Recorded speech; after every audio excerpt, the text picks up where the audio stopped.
নতুন একটা দিন, নতুন কিছু আশার, নতুন কিছু স্বপ্ন নিয়ে শুরু করছি আজকের ব্লগটা।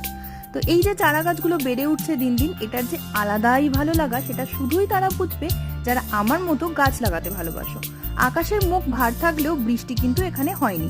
শুনলাম আজকে নাকি কলকাতায় বৃষ্টি হয়েছে।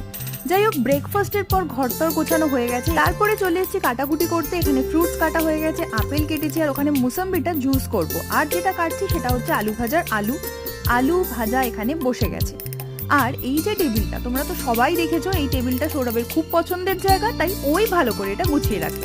অফিসের কাজই করছিলাম, তারপর এসে গেছে একটা পার্সেল। আর যেটা এসছে সেটা হচ্ছে আফটার আ লং টাইম আমার আইসক্রিম খেতে ইচ্ছে হয়েছে, আর এটা হচ্ছে low calorie no sugar ice cream. প্রথমবার ট্রাই করলাম, বেশ ভালো লাগলো। তো চলো এবার আমি অফিসের কাজ করি। আজকের ব্লগটা এই অবধি রাখলাম। ভালো লাগলে সাবস্ক্রাইব।